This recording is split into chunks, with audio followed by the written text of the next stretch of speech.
Let's talk a bunch of different topics. How'd her career get there? This is a podcast with Lauren Ascari. This is the Lauren Ascari podcast, How'd Her Career Get There? And my guest today is Deanna Steele, who is the Chief Information and Digital Officer at J. Jill. Welcome. Thank you. It's nice to see you, Lauren. Likewise. So let's jump right into it because I know that we're on a bit of a time crunch. For starters, tell us a little bit about, let's start present day and then we'll go backwards. Tell us a little bit about kind of your day-to-day job responsibilities and kind of where you are at your career in this moment. Sure. Okay, so I've been with J. Jill for about a year, and my day-to-day job responsibilities have to do with ensuring that the things we've committed to from a technology perspective support the business, and ensuring that the technology initiatives are in line with our business strategy. The last year or so has seen us really focusing on stabilization for the foundation of the business, and we've made quite a few changes from a business perspective too. So as you can imagine, ensuring that our foundation is solid is important. We are making some changes to our e-commerce platform, so our digital technology platform, some really exciting changes there. And then we'll be also continuing to invest in omnichannel technology as we open our stores back up and want really even more so than ever to streamline the experience between stores and online. And how did it just led me as you were talking about e-commerce and such, how has, if at all, stuff with COVID fast forward your plans tied to e-commerce, if at all? Absolutely. Yeah, absolutely. So it's interesting. We took on an omnichannel initiative last year, and when pushed pause on it after I came on board, just wanted to understand the lay of the land there. As we did that, we also looked at kind of reprioritizing some of our work, and we focused on omnichannel selling. So really focusing on the in-store experience and aligning that with online.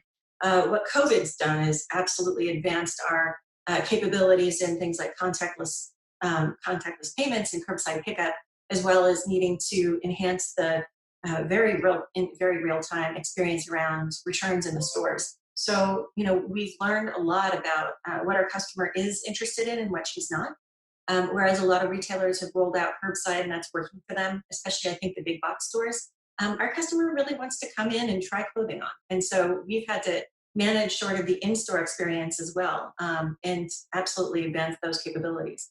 Going forward, we're going to be looking more at things like omnichannel fulfillment. So we realized when we closed our stores, we had trapped inventory in the stores, and without visibility to those or being able to ship from the store, we had inventory that was stranded.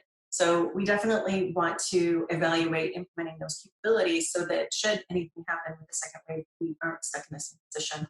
So we'll see what that looks like. We're in the process of replanning some of our technology strategy. And I will say that we pulled out our playbooks from later last year. We're reviewing those now and kind of reprioritizing what's important in terms of our technology investments. So it's been an interesting process. So let's go backwards a little bit. You're obviously a very accomplished executive. Let's go back to the start. So tell us a little bit of background information, like where are you from, only child, what were you like as a kid? Sure. Okay, so where am I from? I'm from Southern California primarily.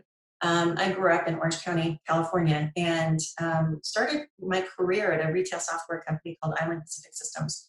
And it was a great foundation. The founder was really committed to his associates understanding the retail business.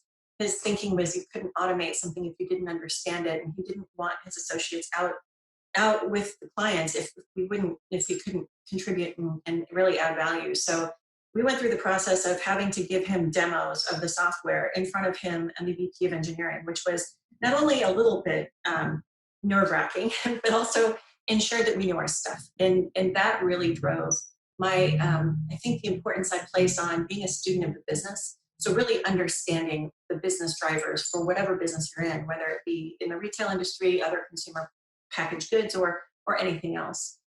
So started there, and I got over my fear of public speaking pretty quickly, having to do a lot of demos and training and all that. Really focused on project management and solution integration. and ended up going to work with Deloitte Consulting based in Los Angeles. And so I feel like that was such a great sort of rapid entry of standing up in front of clients, understanding what makes business and what drives business, and then moving out of pure retail and into more consumer packaged goods. So there I was able to work with a number of companies, international, some startups, a lot of e-commerce startups at the time as well. And it was just absolutely fascinating. It was like a sort of a master's degree in business just by experience alone. And the thing that was interesting about consulting is that, people expected you to walk into a room and have the best practices answers. I was, in my 20s, late 20s, and I didn't have the best practices answers for everything. And in fact, I really wanted to know where that book of best practices was. It didn't exist, by the way. And so it was a great experience in, presenting at the executive level, being able to communicate at the executive level, and then being able to really understand how we as consultants could be effective for our clients. And it was great. So I spent about 6 years there. My first client and my last client was a company called Hot Topic based in LA, in the LA area. And, for them, I came on board to help with the e-commerce platform system implementation and ended up going to work for the company as a director. And it was really the first time I had the opportunity to work as a director in an organization. I'd really been doing client service work up until then. The interesting part about that is, of course, as a consultant, you move from project to project and you don't get to live with what you implemented. But working at Hot Topic for 7 years, I certainly got the chance to do that. And the company at the time, it's a fantastic culture. The company at the time gave me the opportunity to work not only within the IT department, but also within other areas in operations. So I became responsible for e-commerce operations, which meant both the e-com technology, the foundation there, but also fulfillment and customer service. And at that time in customer service, I really learned the importance of understanding who your customer is. We had both brands, Hot Topic and Torrid. What was interesting is that the Hot Topic brand, that customer, when they called in, they wanted off the phone fast. They kind of didn't want a whole lot to do with you aside from to know where their order was. But the Torrid customer liked to chat. And so the nature of the service that we provided had to be really aligned with what that customer was looking for and understanding that customer experience and what he or she is looking for out of a customer service associate. So had the chance there also to build a third brand, which we opened and shut shortly after. But it was the first time that a company had built a shopping cart, an e-com shopping cart that contained both physical product and digital product. So we absorbed or adopted, I guess, MP3 files for downloads and sold that through a brand called Shockhound. And through that, got the chance to work with music labels and with, recording industry experts. And that was fascinating. It was really fun, really great time. And at a point in time, when you're in your career and you're thinking about advancing in your career, there's a point in some people's career experience where they need to make a decision about relocating elsewhere other than the place that they're from. Otherwise, you may earn the reputation of being the person who won't move, the person who's stuck in one place. And I certainly didn't want to do that. My husband and I were married. I had 3 stepkids who were out of the house by then. They were graduated high school and decided to go on to other areas for college. And so we decided we would open our sites up to other locations. So I went to work at Express in Columbus, Ohio, which some people questioned at the time, moving from Southern California to Columbus. But it was a great move. It was a great move professionally. It gave me the courage to know that I was capable of making big life changes, both from a career and a home perspective. I had 2 3-year-old twin boys that moved, and we all up and left. And my husband at the time was still working at Deloitte Consulting, so all he really needed was an airplane. And it was a great move, both professionally and personally. We made some great friends there in Columbus. I ended up, after about almost 2 years there, being called for a divisional CIO role for a senior retail group. And there I led IT for Lane Bryant and Catherine's and ultimately Justice, where, if I look at it, my job was to essentially put myself out of a job. Ascena had been on an acquisition path, and Lane Bryant and Catherine's were part of a company called Charming Shops, which ultimately ended up, the goal was to integrate all of its systems back into its shared services environment. So over the course of the next 3 years, I worked with a shared services work team and my brand teams and did just that. But we also had the chance to work directly with the CEOs of Lane Bryant and Catherine's and Justice. And that working directly for those CEOs was a fantastic experience. It was great. So I reported both to the brand CEOs and also to the global CIO. And so working with him was fantastic. I learned a lot about what to do and what not to do. I really learned a lot about communication and what effective communication from a female perspective looks like. The What were CEO some of of Lane. what were Go some ahead. of those what were some of those take or do you remember specifically like some of those Yes, takeaways? yes. So what's interesting, I think two things really. First of all, women produce more words for every one word that men have. We produce two or three.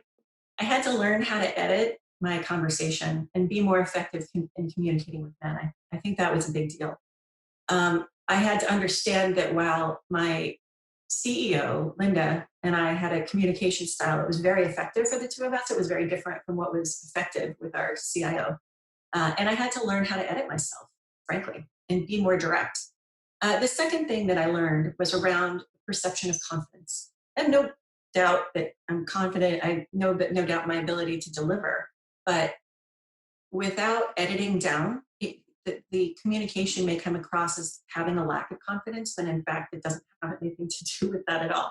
So I think the perception of confidence was also something that I learned, and I'm still conscious of it as I communicate. And what are there specific things that like you tell yourself or that you're specifically mindful of to make sure that Ab- you're coming across? Thank you. Absolutely, yes. It's a function of not using filler words, not using and like and I do have to consciously be mindful of that, but I've started to become better, I think. It's also using things like, I think it's using words that may cause people pause for wondering if you're really confident about the message you're delivering. So as I communicate about strategy and roadmaps and I communicate with my colleagues across the organization, I just have to be very conscientious about being deliberate with regard to speech and with regard to intent. Okay, and then so take us back to, so I digress to ask you those questions, but take us back to, so you learned those lessons, reporting and working with the executive team there. Then where do you go?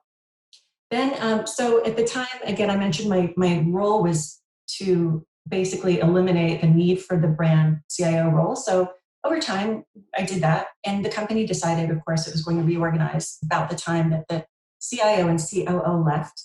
As you know, specialty retail has been challenged, needless to say, and apparel retail at that. So Asena's it decided it would pull all of its focus from the brand perspective back into the shared services organization. And at that time, I knew I should probably start taking phone calls. So I did. And I took a phone call that led me to a company called Ingram Content Group that is based down in Nashville, Tennessee. Great company. And there was pretty fascinating. My career in specialty apparel retail, for the most part, really had focused on selecting and implementing and integrating different solutions, predefined solutions. But Ingram Content Group is a fascinating organization in that they sell and basically distribute, manufacture through high-speed printing books, literary content. So whether it be physical books, digital books, audio, or ebooks, it distributes books on behalf of publishers to retailers and directly to the consumer. The majority of the solutions that support that business, which has grown up over time and evolved tremendously, are all custom. So I had the chance to work with more developers with a larger team than before, developing specialty solutions that fit those businesses. And that too is fascinating. I think my big takeaway there is that, you're never really done learning, and you're never really done critical thinking, and you're never really done being creative around solutions. And that business is a pretty slim margin business. So what works for a larger, higher margin company is different from what works for a lower margin, high volume distribution type of business. And it was a great experience. 2.5 or almost 3 years in, the ex-CEO of Lane Bryant called me. We'd been in touch since she moved from Lane Bryant. And she talked to me about coming to join her company, J. Jill. And that company was based in Boston. And having just moved my family, I said, gosh, we just moved to Nashville. can't really do this, but she was great to work with and very compelling. So I left Ingram Content Group to head up to Boston now just about a year ago. So I've been here for a year. It's been quite the ride. The pandemic and the retail business as a whole have really forced a lot of critical thinking and creative decision making. So I would say that there are certain things throughout my life that I've learned that bring me full circle and continue to do that. And so e-commerce, apparel, when you were a kid, when you were 8 years old, what did you grow up or what did you think you wanted to be as you got older? Oh, I wanted to be a veterinarian. and then maybe a pediatrician, and then a journalist. So I didn't have my eyes set specifically on technology because at the time, I was 8, technology was only emerging. And I had an Apple II computer, which if you know what that is, then you're older like me. So so I really didn't know what was possible. And what I really appreciated about the opportunity to work with Island Pacific is the faith that the founder had in my ability to communicate, to understand technology. I'd been working, I knew him from a previous job where I was working. He was a customer of mine, and we'd have these great conversations when I was in school working full time. And I always knew I knew how to work hard. And I always knew that I wanted to be successful, whatever that means for people. But I really didn't know what my direction would be until I worked there. And his having the faith in me was fantastic. And what did you study in school? I was a business major. So like I mentioned, I worked full time and went to school, and so had to balance work life. I call it now work-life integration because it's not really balanced. There's always something that needs a little bit more of your attention at some point in time than others. Final exams required, of course, that I studied in school, and work didn't take a second seat, but it wasn't the most important thing. And then there were special events at work that we'd have that required me to spend time there. So I think, it was really a focus in business. I think the other thing, working full time through school helped me focus on how working impacted, what my school perspective was. So in business classes, when I would take finance or accounting, I could understand how finance and accounting applied to a business because I was in a business. Mm-hmm. So it really helped me focus on getting more serious, I guess, about where I could take my career. So let's talk a little bit about the integration. And I love that you say that because I like using that word also versus balance. Let's talk about the integration of being a parent and being an executive and kind of how you've navigated that. And if you feel at any point you've had to pull back on one or the other, if you beat yourself up a little bit about any of it. Talk about your experience with that.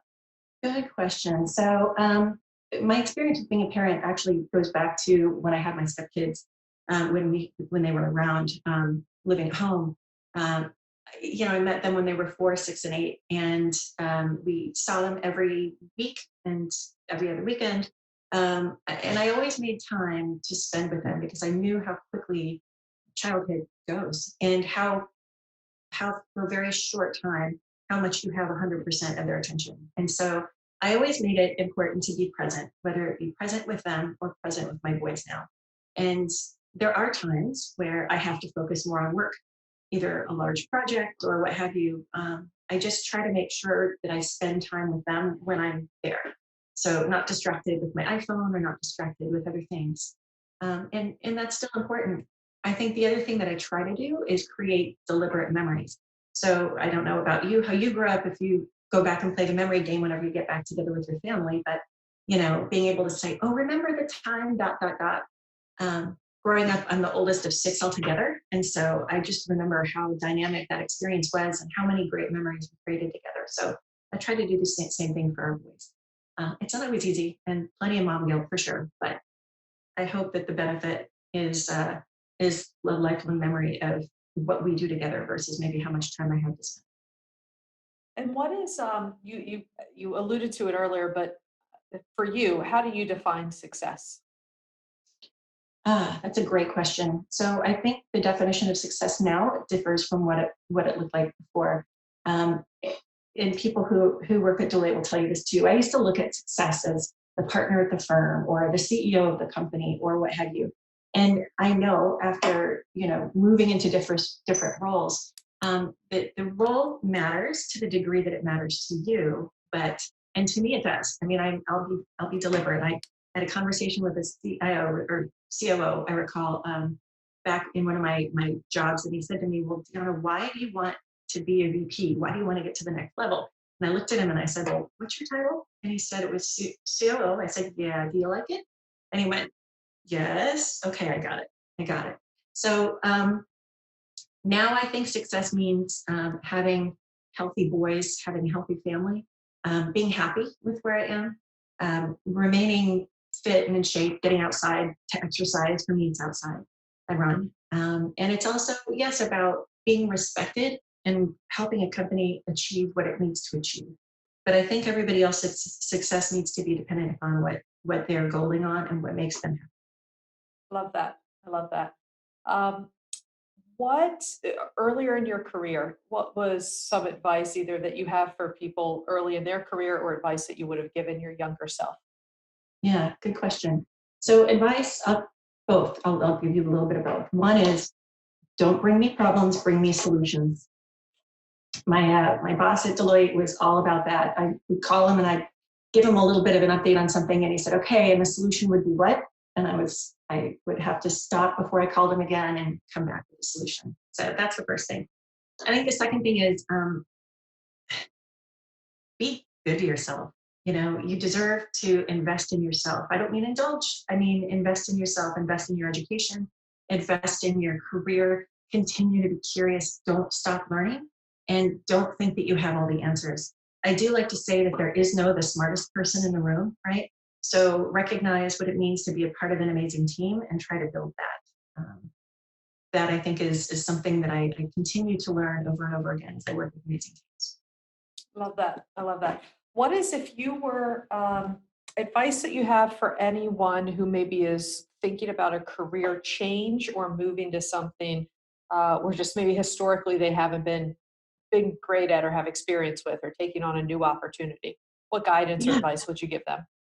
Um, you know what, that's a great question. I think it's, if you want to make a career change, you want to change industries, you want to do something different, don't feel like you have to know everything about it to do it. Don't be afraid to take that risk, provided it's calculated, provided you can handle that risk. And believe that you're capable of more than you think you might be. The best opportunities I've had have been ones I was scared about. I was nervous about doing, right? The first time as a CIO, the first time leading a large team, the first time speaking in public. But I've come to believe that the better you are at facing your fear and taking that risk, the more confidence it will build for you, regardless of what you think going into it. You have I all think, the, oh, go ahead. No, go ahead, please. yeah, so there's one more thing I'd say. One thing I was very impressed by within the city of Nashville was their Nashville Software School, which is basically a series of boot camps. And there are a lot of people that sign up for NSS that have a different background. They have a different professional life or what have you. I always found it great to hire people from that organization, because people had, what I found is that they had the work ethic starting with the fact that they were professionals. And then they re-upped to go back to school.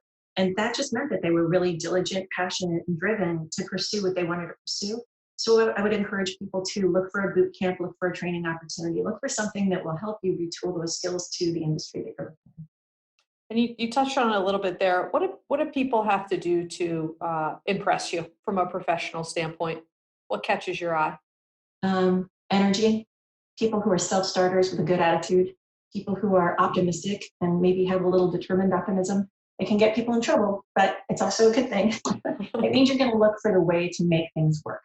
And I absolutely look for that. Technical talent, sure, but you know, I've met many brilliant technologists who can't communicate or can't influence or just maybe aren't as nice as they could be. And I think, you know, being that positive, determined, optimistic person and with a lot of energy speaks volumes as to what people are capable of doing. So I want to be mindful of our time. So I want to go to rapid fire questions. Before I do that, is there anything that you want to cover or talk about that maybe we haven't touched on yet? You know, I think what's important is, as you set your career goals, as you determine, you know, what you want to do, don't forget to dream a little bit about what's possible.